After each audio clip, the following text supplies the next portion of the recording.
Hi, I'm Danielle. Welcome to my perfume journal. In this video, I am talking about the perfumes that are currently on my wish list. So last year, I had a wish list that was like a mile long, and it seemed like every perfume I smelled was an instant love, and my wish list just kept like growing and growing and growing. And yet, somehow, none of the perfumes ever actually ended up on my shelf. So I took a bit of a step back and I asked myself, like, how do I really know, that a perfume should go on my wish list?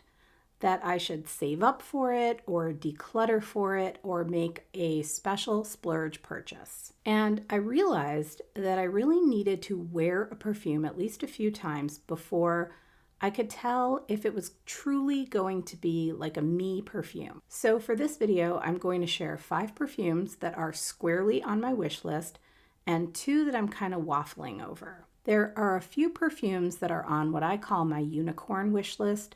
Those are discontinued, rare finds that I cannot bear to think about on a regular basis, but I still never give up hope that I might find one at a reasonable price. And I may have to make a video about those at another time. But this is what's on my current wish list.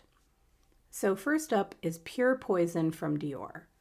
Pure Poison is on my wish list for a number of reasons. I have been a fan of the Poison line since the original Poison came out in 1985. I cannot even count how many bottles my mom and I went through of that fragrance. And the thing about the Poison line is that all of the flankers are so different. Like, sometimes I want a flanker to be a true offspring of the original, and other times I want a flanker to be completely different, but at the same time kind of like true to the essence or the spirit of the original. And for me, Pure Poison is the latter. So where the original Poison is dark and mysterious, it's this like brooding, plummy, spicy floral, Pure Poison is the opposite. It is a clean and soapy white floral with this beautiful light woodiness. And one of the things I love about perfume is that you can look at the note lists from 2 perfumes that have very, very similar notes and accords, but they smell completely different. Of course, we know that notes only tell part of a perfume's story, but they do like anchor us in some kind of understanding or context of what we're about to smell, whether we might enjoy it, or if it like intrigues us in some way. But when I think about how to like describe a perfume, I think about perfumes in like analogies or images or stories. So Pure Poison is, by definition, a citrusy top with jasmine, gardenia, neroli, sandalwood, and cedar. But what does that really mean? So for me, it means it smells like a 5-star hotel. It means you smell like you just checked into a super fancy hotel. You took a long, hot shower after your travels with the expensive products that they have in the bath, and you wrapped yourself in the fluffy hotel robe. This is what Pure Poison smells like to me. It is a perfume I could wear every single day and never get tired of, and that's why it's on my wish list. Next on my wish list is Infusion from Prada. This is such a classic iris perfume. It does have that powderiness that you'd expect from an iris perfume, but it is not like a cosmetic or a waxy iris. This is more of a green iris. It has mandarin and neroli up top, and then it's got some depth from the woody notes. I think this is one of the friendliest, most comforting, most wearable iris perfumes ever made. So when I travel, if I'm going to be on like a long flight, I love to seek this one out at the airport because they always have it, and I will spray it all over myself before I board the plane. It is just so relaxing and easygoing, and it is one of the most perfect iris perfumes I can think of. So next on my wish list is Chanel No. 5 Eau Premiere. If you asked me 10 years ago if I liked Chanel No. 5, I would have responded with an emphatic no, probably before you even finished asking me. There was something super screechy about that perfume to me for a long, long time.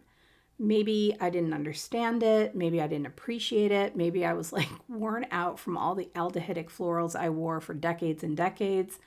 I don't really know.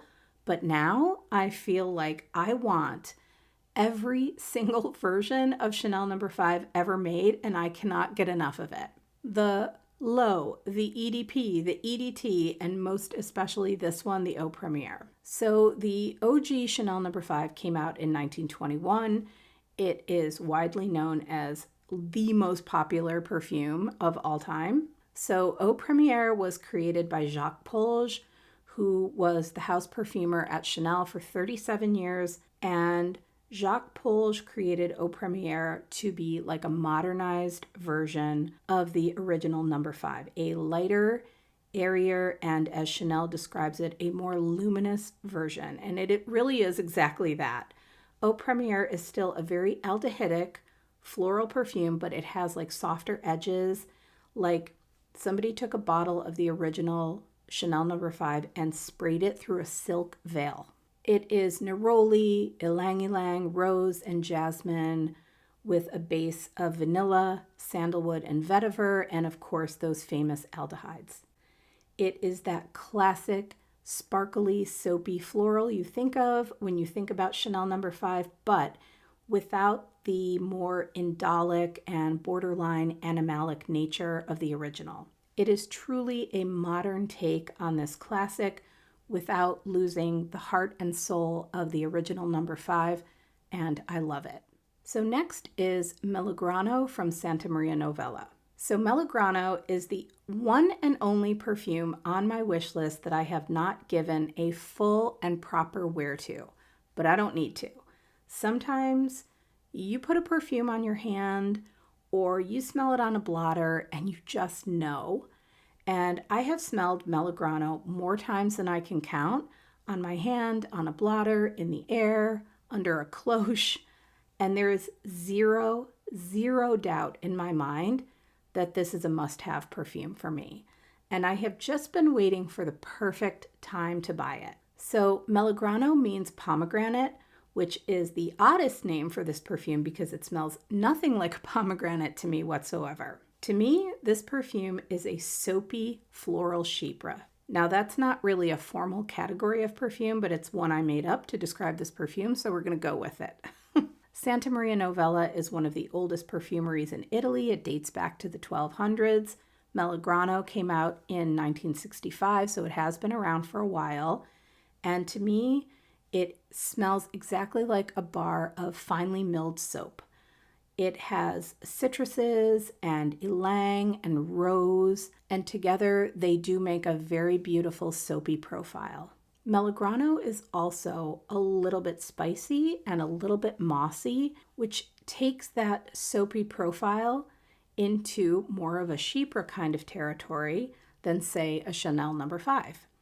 So instead of being like sparklingly aldehydic like Chanel No. 5, Melograno is more earthy and green. I think Melograno is one of the best perfumes I've ever smelled, and I cannot wait to add this one to my collection. So finally, we have two perfumes, very, very similar in nature, and I'm torn between which one to put on the wish list, if any. So we'll start with the one that I've talked about a ton on my channel. It's Venice Rococo from Arquiste.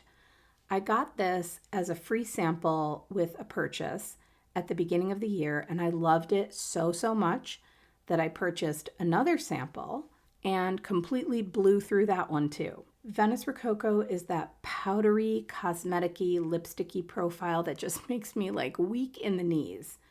I have described this one as Madonna at the 1990 VMAs when she is all dressed up as Marie Antoinette with her powdered wig and her rosy cheeks and her stained lips. It is rosy and fluffy and powdery and just a little tiny bit dirty underneath. It has a little bit of cumin and a little bit of synthetic civet, but just the right amount. And it is the work of Rodrigo Flores-Roux, who is a perfumery genius, and it is exquisite. But I have also fallen head over heels for Vermeil from Bienaime. This is a French revival brand. I love revival brands like this one. So much like Venice Rococo, this is very powdery and cosmetic-y, but it's a bit waxier than Venice Rococo. It has some carrot seed and some heliotrope, and it's also a little bit sweeter with raspberry in the mid. So where Venice Rococo is like Marie Antoinette Madonna, Vermeil is more golden era Hollywood Vogue Madonna. It's very like Rita Hayworth, Gabe Goodface, Lauren, Catherine, Lena too, Betty Davis, we love you. It's that kind of vibe. And I think I'm kind of answering my own question here by talking through these two perfumes. Vermeil is really kind of tipping the scales here for me right now. But essentially, both of these perfumes are gorgeous, powdery, cosmetic florals of superior quality. So I am quite happy with my wish list at the moment. I feel like it reflects my current taste in perfume. I feel like it's attainable. And it's good quality perfumes that I know I won't ever get tired of or bored of. I think over the last several years, a lot of people spent their time in a space of consumerism, including me, where I was just accumulating perfumes to accumulate perfumes. And as much as I love a good affordable blind buy or like sampling for the sake of educating my nose, I am finding that the older I get, the more I am drawn to adding really classic, good quality fragrances to my collection. So I won't stop blind buying or sampling, but I do plan to try to find fragrances that will be kind of like timeless classics for me. And I'm sure there's still going to be lots of things that come in and go out along the way. I am a perfume enthusiast, a perfume hobbyist. That's never going to change. But when it comes to narrowing down what I'm actually wishing for, I think my list is going to look something more like this for the foreseeable future. And I am quite happy about that. And spoiler alert, by the time my end of the month video comes out, one of these perfumes may very well be making its way into my collection. So thank you so much for watching, for spending your time here with me, and for chatting perfumes with me in the comments. I would love to know what's on your wish list currently. And I hope you have a great day, a great smelling day, and I will see you in the next video. Bye.